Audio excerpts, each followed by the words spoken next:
Hi friends, welcome to my channel Mugilwal. இன்னைக்கு நம்ம என்ன ரெசிபி பார்க்க போறோம்னா சேமியா வச்சு ஒரு டிஃபரண்டான பிரியாணி ரெசிபி பார்க்க போறோம். இது ரொம்ப டேஸ்டா இருக்கும். இதை செய்யிறதுக்கு தேவையான பொருட்கள் என்னன்னு பார்க்கலாம். ஃபர்ஸ்ட் நான் ஒரு 200 கிராம் சேமியா எடுத்துர்க்கேன்.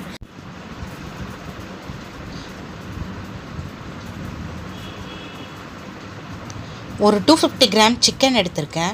அதுக்கு அப்புறமா 2 பெரிய ஆனியன்ஸ் கட் பண்ணி வச்சிருக்கேன் பொடிசா. அப்புறம் ஒரு பெரிய டொமேட்டோ கட் பண்ணி வச்சுருக்கேன். அதுக்கப்புறம் மின்ட்டும் கோரியாண்டரும் நல்லா ஃபைனாக சாப் பண்ணி வச்சுருக்கேன். அப்புறம் 2 சில்லிஸும் கொஞ்சம் கறி லீவ்ஸும் எடுத்து வச்சுருக்கேன். Ginger garlic paste 2 tablespoon எடுத்திருக்கேன். ஓல்ட் ஸ்பைசஸில் சோம்பு 1 ஸ்பூன், பட்டை 1, லவங்கம் 1, ஏலக்காய் 1, மராட்டி மொகு 1 எடுத்து வச்சுருக்கேன்.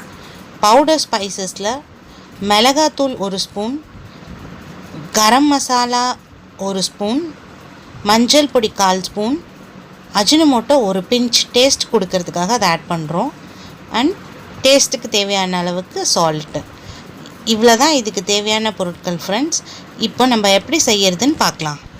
ஃபஸ்ட்டு ஸ்டெப், சிக்கனை 1 டம்ளர் தண்ணியில் உப்பு மஞ்சள் பொடி சேர்த்து வேக வச்சு எடுத்துக்கணும். அதுக்கப்புறம் அடுப்பில் ஒரு கடாய் வச்சிடலாம்.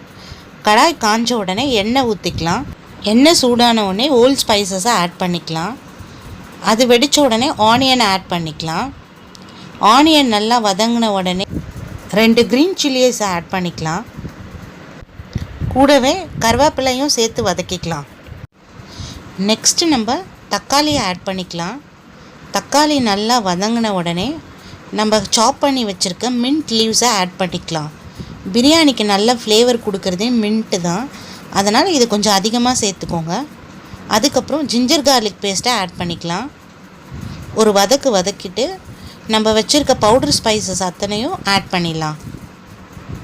அதையும் நல்லா ஒரு மிக்ஸ் பண்ணிவிட்டு தேவையான அளவுக்கு வாட்டர் ஆட் பண்ணிடலாம்.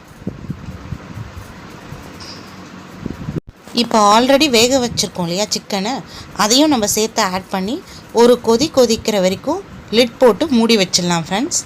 இப்போ நம்ம மசாலா நல்லா கொதிக்க ஆரம்பிச்சிச்சு. இந்த ஸ்டேஜில் சேமியாவையும் ஆட் பண்ணிடலாம்.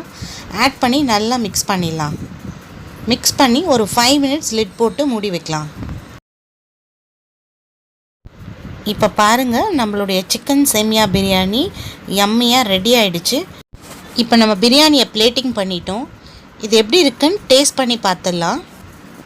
யம்மியாக இருக்குது, செம்ம டேஸ்ட்டாக இருக்குது. ஒரு டிஃப்ரெண்ட்டான பிரேக்ஃபாஸ்ட் இது. நம்ம பிரேக்ஃபாஸ்ட்டாகவும் கொடுத்துக்கலாம், டின்னராகவும் கொடுத்துக்கலாம். செம்மையாக ஒரு பிரியாணி சாப்பிட்ட ஃபீலிங் இருக்குது ஃப்ரெண்ட்ஸ். நல்லா இருக்குது. நம்ம ரைஸ் வச்சு செஞ்சோன்னா அதுக்கு ரொம்ப நேரம் ஆகும். சேமியா வச்சு செஞ்சால் ஃபாஸ்ட்டாக நம்ம செஞ்சு கொடுத்துடலாம். கெஸ்ட் வந்தால் கூட டக்குன்னு ஒரு பிரியாணி ப்ரெசென்ட் பண்ணிடலாம்.